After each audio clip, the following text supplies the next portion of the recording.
When Fox News fired Bill O'Reilly and ousted its founder, Roger Ailes, many wondered if the network would ever be the same. Fox somehow roared back, and primetime was effectively saved by the addition of Tucker Carlson, who became its strongest voice. Fox survived an insane scandal that took out its founder and its rock star, and it was a sight to see. This time around will be much different, though, because Fox is not just appeasing some trendy movement like Me Too. The most powerful name in conservative news is rebranding. The Hill reporting it as a shift that might be coming to Fox News, and there is no question that that's what's happening. When Kevin McCarthy gave Tucker Carlson the January 6 tapes, the heat on Fox turned up immensely, and Rupert Murdoch felt it in ways that he seldom had in the past. Some of the most visible members of Congress from the state that he has his business in, speaking in blatantly un-American ways, calling for straight-up censorship from Murdoch's media empire.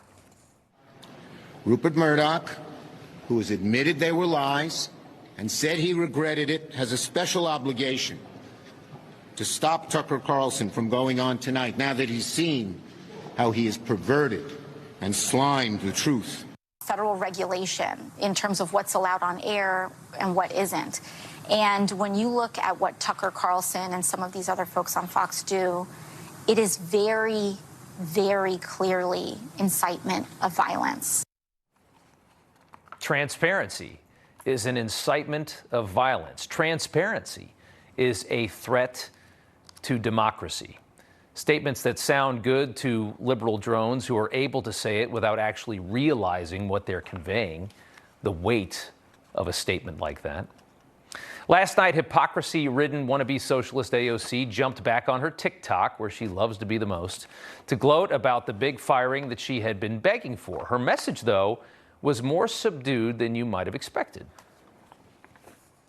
Tucker Carlson is out at Fox News.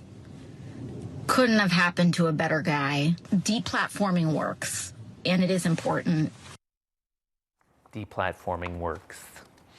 She's not dancing and screaming because even she has the subtle awareness that what's just happened is horribly wrong, that silencing opposing viewpoints is the beginning of the very dark road toward authoritarianism.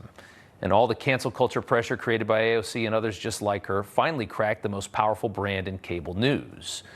But it didn't happen overnight. The work Tucker Carlson did to expose some of the country's most corrupt and seedy agendas cost Fox loads of cash over the years.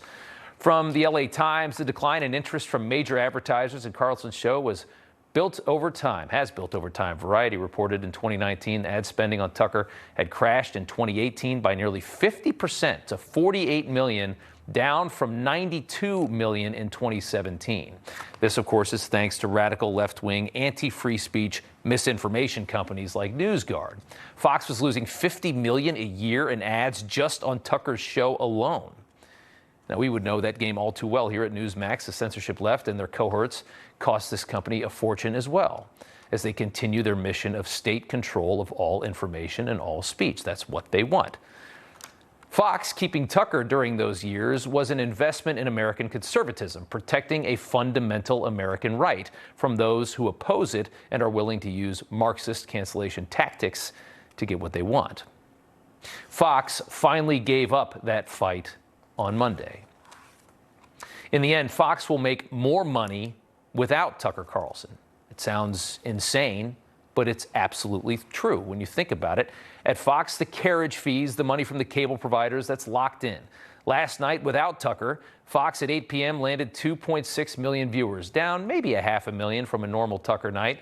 When it comes to ad revenue, at viewership that big, that's really a wash. Put in a milquetoast conservative host, claw back that lost $50 million in ad revenue from just that show alone, become more mainstream, more centrist, more digestible to permanent Washington, which controls this entire country, and Fox will be more profitable than ever without Tucker Carlson.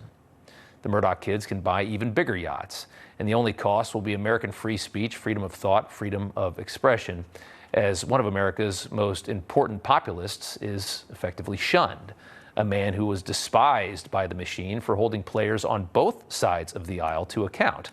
as a former Tucker producer, who is now the left's latest useful idiot, described in a very exploitative way earlier this afternoon, of course, on MSNBC. I didn't want to have Senate candidates calling me and being very upset. Are you going to destroy our whole campaign tonight? Because he could do that. And he would call and tell them that if you don't participate or you don't come on the show, we will destroy you. And I was told to tell that to congressmen sometimes. And I didn't. How can I? That was disrespectful. So in addition to the misogyny and the sexism and the anti-Semitism, there was also just this sort of moral growth with me where I reached a breaking point because of all of those things. And I literally did not want to do it anymore. Oh, you poor soul. Yet again, we have a conservative see the light and run toward the mainstream media for vindication, crying about the misery of working on a show that actually held the powerful to account, that forced politicians to answer questions that they didn't want to. Throw in a few claims of misogyny and anti-Semitism, and it's the perfect recipe for a mainstream mea culpa from another money-hungry grifter, the latest Alyssa Farah, a show we've seen one too many times. Senior editor at The Federalist, John Daniel Davidson, joins me now. John, good to have you on. How do you digest what we've seen over the last couple days? Well, I think one thing that is really obvious is over the weekend, Fox management had no idea this was coming and no plan to manage it. All of the reporting that we heard on Friday was all wrong, and over the weekend. It seems the most plausible thing is that Rupert Murdoch just decided to do this himself. Probably the most realistic account that I've heard is the story in Vanity Fair, that he did it because he didn't like Tucker Carlson talking about American politics in spiritual terms, in terms of good and evil. I think Rupert Murdoch likes the red team, blue team sports frame of talking about American politics, keeps his audience coming back, keeps the stakes low. Tucker Carlson took things a little too seriously, I think, for the likes of Rupert Murdoch. That's interesting. Do you see this to be a shift? I mean, the way I view this is that the liability of having somebody like Tucker Carlson that is that impactful, I think that the Washington establishment views him as very, very dangerous. And I think what we're seeing is that the weight of that on Fox News was so heavy, I think that they just gave up. And I think that them giving up is giving up the fight for something that we desperately need in this country. Absolutely. It took its toll after a while. And I think Rupert Murdoch just caved in the end. But I also heard somebody say earlier today, this is like saying Steph Curry has been fired. Well, that doesn't mean he's out of basketball. It means he's just going to be on a different team. He's the best player in the league, arguably. Tucker Carlson has a huge audience. They're very loyal to him. Fox has been losing viewers since 2020. And a lot of people I know personally, and I've been on Tucker's show dozens of times, only watched Fox, only paid for the subscription because of Tucker Carlson. Right. So that it's their biggest brand. It's their most popular host. It will deal them a blow to get rid of Tucker Carlson, especially the way they have gone about it. Once we hear from Tucker Carlson, I think a lot of people are going to be done with Fox News forever. So yeah. I hope they can make up the money in advertising revenue, because they're going to lose a lot in viewership and subscribers, and rightly so, I think. Yeah, he was easily the most effective brand on the network, and it wasn't even close. And then you have, we were seeing reports of a lot of people leaving Fox Nation, which is the pay subscription. They make a lot of money off of that. A lot of that was mostly Tucker, I think. John Daniel Davidson, thank you so much for taking the time. We appreciate it. Thanks for having me. Of course.